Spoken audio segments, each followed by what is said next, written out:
I did hail from parents who didn't learn how to read until their mid-20s. I did hail from a family who grammatically didn't know how to write. I did hail from a set of parents who were uneducated and a long lineage of people who worked on farms in their previous countries.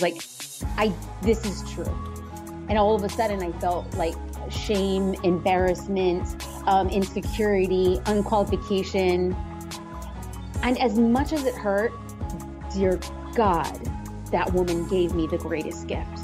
Because I walked out in a complete state of shock. I went back to my dorm room. I cried. And then I created such a chip on my shoulder. And I said, no, I am going to write as if my life depends on it.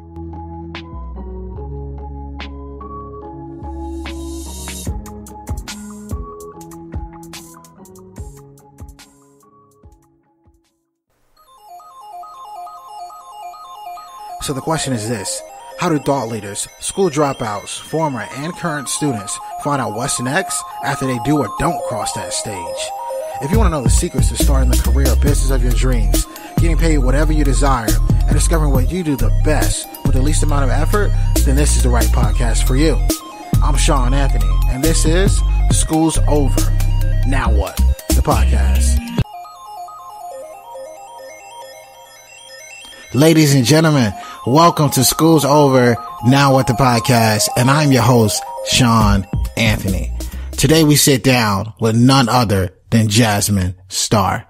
This has been one of my most highly requested people to ever feature on the show, and I know you're in for a treat today.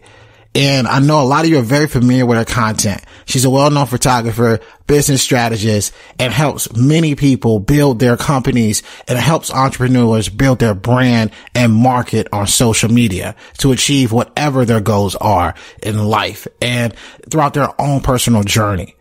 But guys, today's episode, you're going to see her in a completely different light.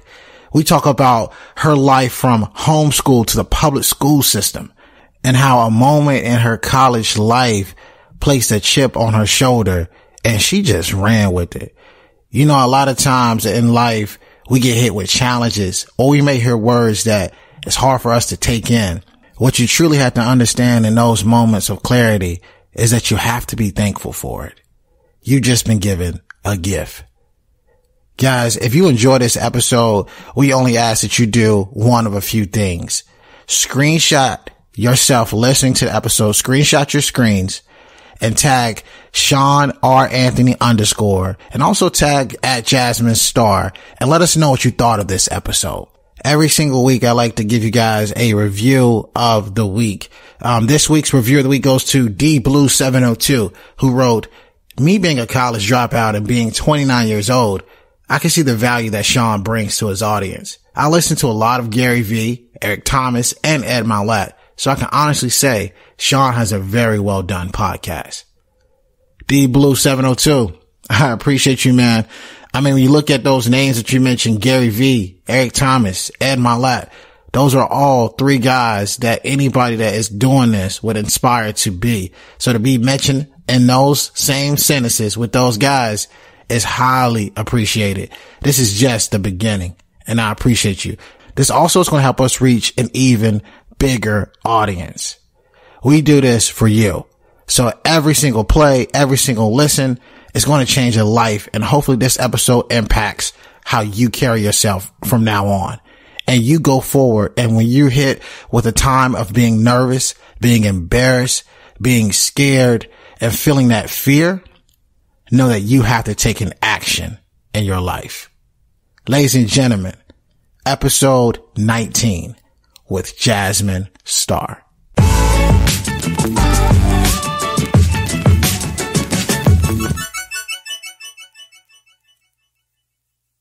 Well, welcome to School's Over Now with the podcast, and I am here with the one and only highly requested Jasmine Star. How are you?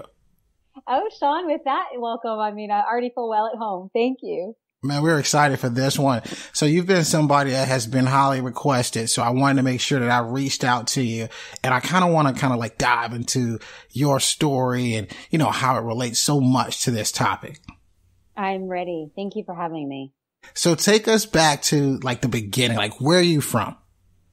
I'm born and raised in Southern California, East Los Angeles. My father is from Mexico and my mom's from Puerto Rico, and my mom came to mainland US. My dad immigrated from Mexico and they met in East LA and they started a family. And I think it's a traditional like immigrant story. We had a dad who worked so hard. My parents had 5 children. We came to this beautiful, amazing country, or my parents came here. They had nothing. And we lived off government assistance and I got college scholarships and we learned how to hustle and basically living the American dream. Wow. So I want to go back. Like I want to go back to your childhood. So out of the 5 children, where are you? I'm the eldest. Oh, perfect. So I was like, can you tell? Not at all. I would have guessed like maybe she's a middle child and she figured it all out. No, I'm the oldest. I am the oldest.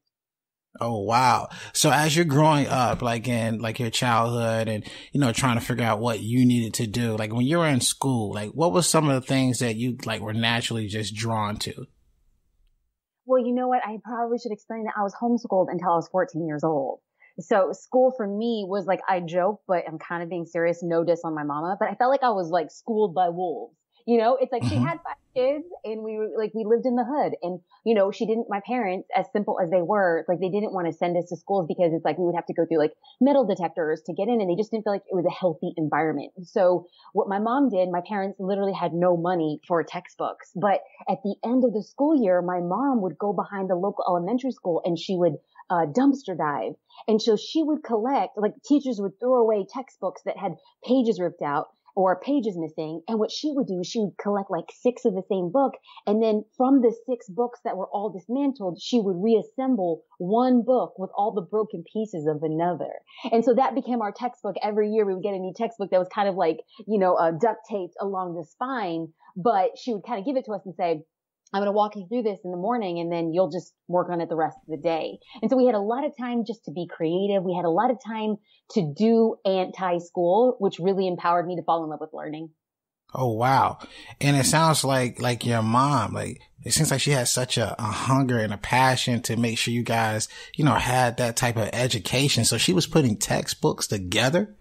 Oh, yes. And she still has that passion. She no longer has children who are of the school age, but I just saw her yesterday. Thank the Lord. She is a 2-time brain cancer survivor. Wow. She spent 8.5 years battling brain cancer and she defied the odds. Everything I know about life, about business, about the reality of what it is to like really want something. She wanted to be there for her family. Like I've learned that from her. So just yesterday, we always make time for like to see my mom at least a couple times a week. And so I was driving her to the grocery store and she says, oh, I'm put together this class for Black History Month. Like, mind you, we're months away from Black History Month. And she says, I put together this class for Black History Month and I'm going to invite the local neighborhood kids and we're going to talk about Harriet Tubman and we are going to talk about the changes that this country, I mean, she just loves teaching and wow. She loves giving kids the power to imagine what their lives could be when they have what she calls a passport. Like we could never travel as kids, but she said you could travel wherever you can read if you use your imagination. So that definitely kind of set the tone for our lives. Man. I mean, you talk about a childhood. I mean, in your childhood, it seems like you had the Webster of all dictionaries with your mom. And if you can believe it, she barely graduated high school and my dad he graduated high school, but didn't learn how to properly read until he was 24 years old. So my parents are simple, but they love the power that education provides. And I think that that's where they just doubled down. We did not have much, but man, oh man, did we have a library card that was used more than anything else in the world. Wow. So take me through this. So like you're going through, being homes taught and, you're taking on all these different learnings. What were you gravitating to the most? What was saying, screaming your name? Reading, which is pretty ironic because I didn't learn how to read until I was like 11 and a half years old. And that's really late. Most kids are learning like 7, 8 years old, getting cursory knowledge of reading. And it didn't come to me. And our grandparents were really worried. People at church would be like, are you sure you're doing the right thing? And my mom always believed that when the brain was ready to learn, it would. And I'm really thankful for her taking a really strong stance because when reading wasn't mandated to force me to do it, when it opened up my mind at 11 years old, I was a voracious reader. Like the librarians knew us by name, and she would say, Jasmine, you cannot take out 10 books at a time. And I started crying, and my father had to explain to her, she's finishing a book in a day. And we took us to the library, and he's like, we can't keep on bringing her back every 7 days. And they made an exception to the rule because I just read, and reading empowered me to leave my bedroom, empowered me to leave my house, empowered us to leave, the neighborhood that was filled with sirens and graffiti. And it was just like a way for me to live the life I'd always dreamed of. Yeah. So opening these books, and for those people that are listening, I think what they're getting right now is the ability to open a book and take your mind outside of, your surroundings, your current situation. Oh, 1,000%. Wow. So then you go on, right? And you continue on and you say, all right, what school am I going to pick, and how am I going to make that decision for my life? How did you go about that thought process? Well, I think it's important to backtrack a tiny bit, if you'll allow me, because my parents moved to a small town just outside of Los Angeles. It's still in LA County. It's a place called La Mirada. And it's not, it's definitely blue collar, but from where we were, we just thought we were coming up in the world. We're like, wait, what? Like, there's no graffiti. Wait, what? People pay attention. Stoplights here. It was great. It was great. So kind of just like a blue collar neighborhood. And we're just so happy to live there. And my parents decided to send us to high school. So I'm 14 years old. I've never been in a school. I've never had a locker. I've never changed periods. And for all intents and purposes, my parents didn't know how we would fare in like a public school setting. And I keep on saying forgive me, I have a twin sister. So we went into school at the same time. And I quickly learned within the first month or two how to navigate what school looked like and how I should be engaging. And my first semester, I had straight A's. And my parents put no pressure on us. I just put the pressure on myself. And so by the time my second year came around, the school administration had asked me to be a part of the honors track. And so I ended up graduating high school with a 4.5 GPA, not because I was smart. That's not it at all. It's just I was relentless, Shawn. For everything I didn't know, I would stay behind. I would meet with teachers. I would do extra credit. And I feel like that really set the pattern, because I looked back and I think if I want to get to where I want to go in life, I need to empower myself to have every door open to me that's available. And that came as a byproduct of, could I get scholarship money to college? Because there's just no way my parents could afford it. And the conversation we had, my parents had 2 daughters, both academically, we succeeded, and it came time to go to college. My parents have no money. And so collectively, we made this decision as a family that we would go to the college that gave us the most scholarship money. And I ended up choosing a school based on where I got a full ride. And that was a local liberal arts college called Whittier College here in California, LA County. I am so glad you just shared that. So I got a couple questions. So you go from, being homeschooled and to now going on to high school. What was one of the biggest differences and challenges? I feel like there's a great debate of, should someone be homeschooled or should they, go to public school? So what was the biggest challenge and difference you noticed with that?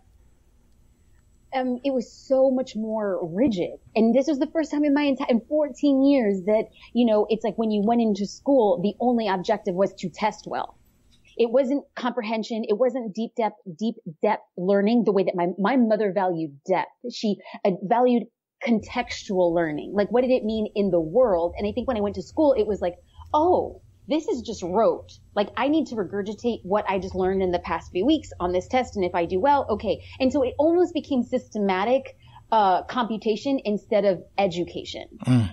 And I don't diss it. I just don't think it was all that valuable in the long run. I just learned, this is how the game is played. I will learn the rules, but then on the weekends, I'm still reading. And on the weekends, I'm trying to go to government funded educational programs for underprivileged high school students, things of that nature. Man. And now it all starts to click. So here you are, highly knowledgeable. You already have a mindset that was installed upon you upon childhood, and you go to high school, you get the GPA, you're off to college, right? So you're off to college. So what major did you decide to pick? Oh, Shawn, man, we're going deep. I love this conversation because I have never spoken about this stuff. I love it. Yeah. So I went in it's a liberal arts school. So for those of you who may or may not be familiar, liberal arts, like you're required to take a lot of classes outside of your discipline so that you have a holistic approach to education instead of just being like, oh, I am a chemistry major. I only focus on chemistry related classes. So I went in undeclared, but part of being undeclared, our school required you to pick 3 possible majors. And it was, for me at the time, it was English, psychology, and political science. I really felt I wanted to do something writing, changing the world, changing the way thought happened. And my English 101 professor, I ended up being placed in the psychology track, but it was all rudimentary, like, English classes. It was an English class with like a psychology bent. And I will never forget being in her class for maybe a month and a half before the first paper was due. And I'm an overachiever. Like I try, I pour my heart and soul into it. And so I put together my first collegiate paper. I had submitted it, and then she graded them and didn't return. She had passed out the papers to everybody in class. She passed out my paper. There wasn't a grade on it. And just in the back in red letters, she had said, "Can you please see me after class?" So I go to her office and we sit down, and she sits across from me and folds her hands in her lap. And she says, "Can I ask you a question?" And I said, "Yes." She's like, "Are you a first generation American?" And I was like, "Yes." She's like, "Has anybody in your family ever gone to college?" And I said, "No." And she's like, "I think I can tell this in your writing." Whoa. And I just still even talking about it right now gives me a little because like my whole life I had this freedom to learn and create. And then I got to high school and it became rote. And in my school, I graduated I wasn't valedictorian, but I graduated at the top of my class. And to sit across a woman and say, by the virtue of my writing, she could tell I had hailed from an immigrant family without a classical training. And if you could ever crush somebody's spirit. And here's the thing. She didn't mean it maliciously. I think she was trying to she was a psychology professor. Yeah. She was trying to find the best way to help me. But even though it was well-intentioned, it was soul crushing. Man. I mean, what was your response? Oh, I was gobsmacked. I didn't know what to say because nothing she had asked or had surmised was untrue. I did hail from parents who didn't learn how to read until their mid-20s. I did hail from a family who grammatically didn't know how to write. I did hail from a set of parents who were uneducated and a long lineage of people who worked on farms in their previous countries. This is true. And all of a sudden I felt like shame, embarrassment, insecurity, unqualification. And as much as it hurt, dear God, that woman gave me the greatest gift because I walked out in a complete state of shock. I went back to my dorm room. I cried. And then I created such a chip on my shoulder. And I said, no, I am going to write as if my life depends on it. And I would go to, we have writing clinics at our school, and I would write a paper 2 weeks in advance, and I would take it to the clinic, and then I would sit with a student. They would help me rewrite it. And then I would rewrite it, take it back, and they would sit. And so I just used every free resource at school to teach me how to be a better writer. And I ended up getting an A in her class. Hey guys, so let me take a guess. You're enjoying the show. And if that's right, please make sure that you take a screenshot of you listening to the podcast right now and tag me at Shawn R. Anthony _. I promise you this is going to help in amazing ways. And while you're at it, hit the 5-star rating and subscribe. With that being said, guys, let's get back to the show. Man, I mean, this is crazy. I mean, so you basically take probably the biggest insult you could have had in your entire life after you achieved so much, educational success. And then you walk around with it as your motivation. Yeah. And when you walk around with it as your motivation, no matter, what, achievement I can imagine that you received after this, you still kept that chip on your shoulder. And it's obvious because everything that you put out into the world now, and we'll get to that in just a second, you see someone that has a mindset of making sure that it creates an impact for those that are reading. Absolutely. But here's the thing is I'm thankful. I'm so thankful for where that led me. Because as a result of that, even though I did extraordinarily well my first year of college, I decided I am not going to be a writer. Yeah.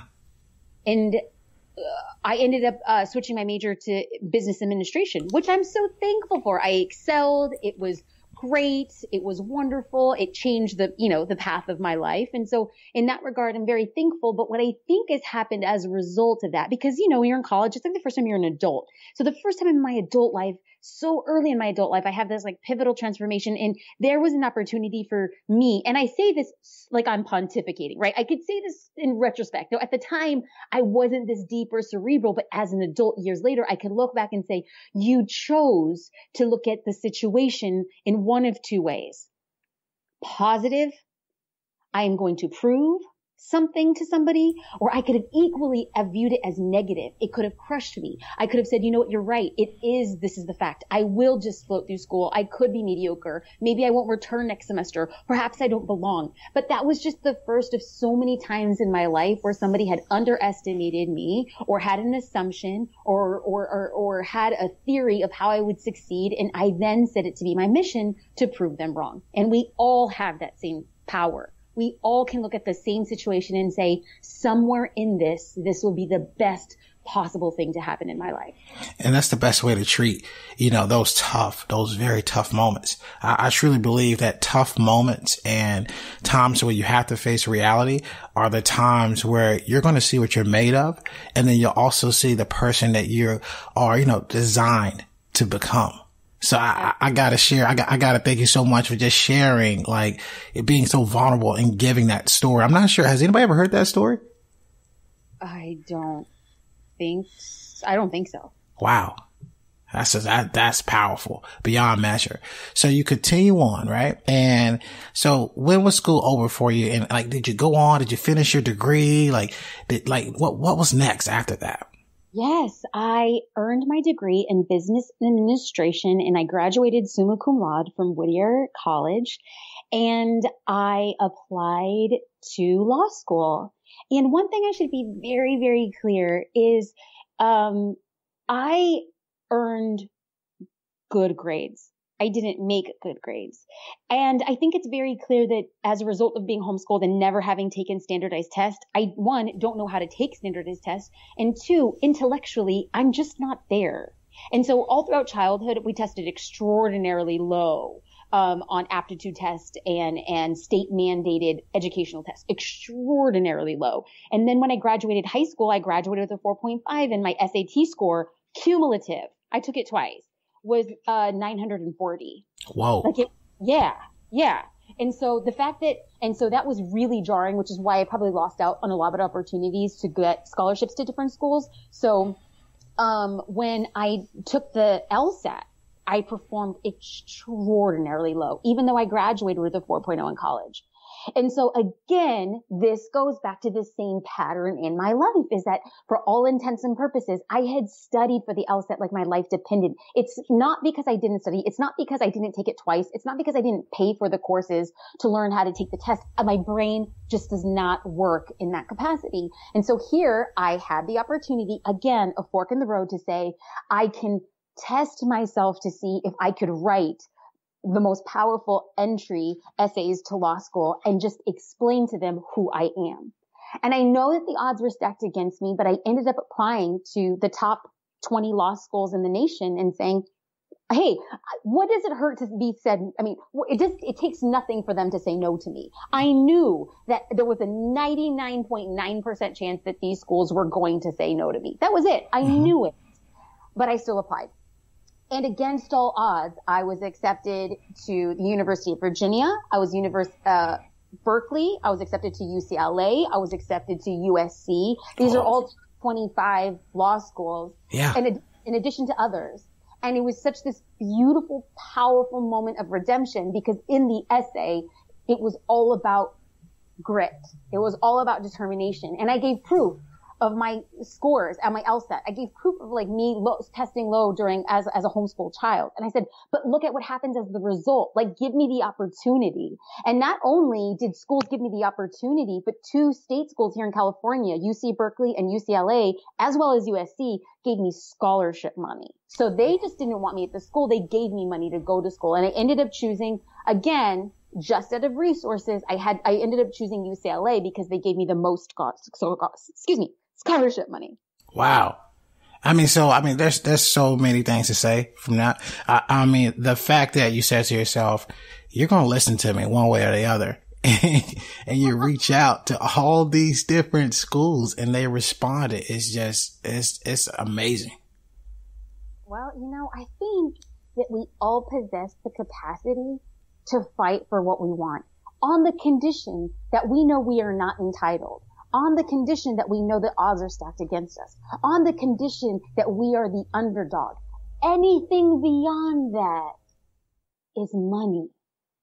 We're living in gravy. I am unafraid to take big, wild risks and ask for everything that I want. And to be told no would be, hey, that's what I thought to begin with. Anything beyond that, thank you, sir. May I have another? Wow. So what are you like, what's your philosophies just on like just in life in general, when you are up against an obstacle, right? And you don't know what the outcome would be. And a time you might have been nervous. Like, what's your thought process? I kind of want to take a step back. And recently I had read that, and please forgive me, I wish I had the source. Our brains are hardwired to find solutions. Like, that's what our brain is hardwired to do. So we find solutions on how to open a jar of peanut butter in the morning. We find solutions to how do we get across the mall in the most effective way, and then remember where we parked the car. We do it so often we're unconscious of it. But when we put our mind to figuring out really a solution to our problem, when you're cognizant of it, you learn how to refine the process in your mind. So now that we go back to your original question, is like, what's your mindset or philosophy when you're approached with a difficult situation? Is I think, oh, I see you, old friend. I see you, fear and doubt waiting for me in the corner. We've danced this tango before, and I've always ended up on the front side. I've always been in the lead. So same fear, same doubt, same wondering of failure. But our brain has already been trained to find the solution instead of sitting in the unknown. So action is the antidote to fear. I only figure out what to do when I actually start doing something, anything, even if it's wrong. Even if I start something and I'm like, oh man, this is jacked up. I just made a big mistake. It's okay. It got me even closer to where I wanted to, but I would never know what something was a mistake or whether or not it was a victory or success if I had not even just taken the first step to take the action. So when I feel like my chest is against fear, I just start doing. And I think that moves us to getting closer to ultimately getting past that moment of fear and meeting success. I couldn't agree more. You got to take the action. You got to take the step. And whenever you feel like you can, you got to tell yourself that there's some way that you can pull it off. So I appreciate you for, sharing that and giving that type of response. So here's a question that we ask every single person. And before I ask that question, like, some people are listening right now and they just want to know about Jasmine, and how do you go from this person that has all this this knowledge, and transform yourself into your own brand and your own business? Like, how did you pull that off? And for those of you guys that are looking up Jasmine Star right now, she has over 250,000 followers on Instagram. Like, how do you go about that whole thought process there? So I'm a person of action. I love doing. So let's just break this down, because when as our friends right now are listening, I want them to end the podcast and be like, dang, I'm ready to go do something. Yeah. What do I do? Well, first and foremost is when it comes to actually, creating a business or building your passion. Because I believe that your passion could be your side hustle. It doesn't need to pay all of your bills, and you can find this deep, deep sense of fulfillment. So if we know it's a full business, a side hustle, something you just love to do, the idea number one would be to say, who am I targeting Like, who is my passion, my side hustle, my business for? Like, and when you identify so clearly who that person is, then you say, oh, I am in a unique place of service to give to this person what they need. The biggest misnomer for anybody, business or no business, is they don't know who they're speaking to. They know that they have something special to share with the world, but they don't know who will listen. First, we must identify, number one, who are we going to speak to? And ultimately, at some point in the future, who are we going to sell to? Because once you know who you're talking to, then you can craft a narrative and say, I am the unique person to give you something of value. So once, number one, you identify, and I'm talking about nitty gritty, Shawn. I'm talking about male, female, an exact age. I don't want to say, oh, my target market is between 25 and 57. Yeah. No, it's not. No, it's not. We're going to give it a specific number, 37, 30 years old, 22, because the way that you market to people of different ages is so wildly different. So now that we know the gender, now that we know the age, now we have to figure out, are they married? Are they single? Do they have children? How many? What car do they drive? Where did they go on vacation? What's their last YouTube search? Where did they shop for clothing? How do they spend their weekends? What magazines do they subscribe to? I am talking about, you are going to make a profile of a person who literally becomes one with your mind. Why? Because then you could create content, products, services that uniquely serve them in a way they want to be spoken to, in a way that they want to be sold to, and in a way they find valuable. So number one, we're going to know who that person is. And then number two, we're going to put ourselves in their shoes. So let's say that I am an author, or let's say I sell essential oils, or let's say I'm a fitness professional and I'm dreaming of my dream customer and I know who that person is. That person feels real. Then what I'm going to do is I'm going to put myself in their shoes. And I say, man, my dream customer is a 47-year-old woman from New York City who has 2 kids, but she's not married, and she wants to work out, but she doesn't want to be indoors. I'm a private trainer. What type of content do I need to create on social media or in my website to attract her? And then all of a sudden, the rest becomes easy. Truly, when you do the hard work in the beginning, creating the content for that person becomes easier because, like, oh, I know her. Oh, I know him. I know what they're struggling with. I know what they want help with. I know what they want, their fears diminished. Now I'm the person to go and service them. Man, that's amazing. Jasmine, you have been phenomenal. I mean, you dropped so much gems and knowledge for so many people that's been listening on our podcast. I know we had you for a very brief time. Someone's listening going to say, oh my gosh, Shawn, have her for 31 minutes. Oh, Shawn, if you have another question, let's do it. Yeah. Okay. All right. So here's the question that I want to ask, because this is the question we ask every single person that gets on this podcast. Okay. So if you were that student, right? If you were that person who used to go to college, whether you're a current student or former student or dropped out, and you were asking yourselves the question of the podcast, school's over, now what? What advice would Jasmine Star give? Run.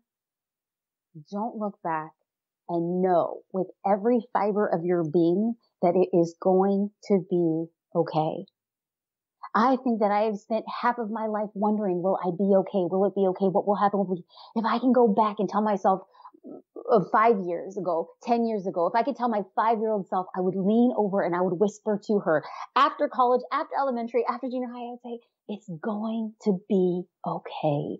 Just run and run fast and don't look back.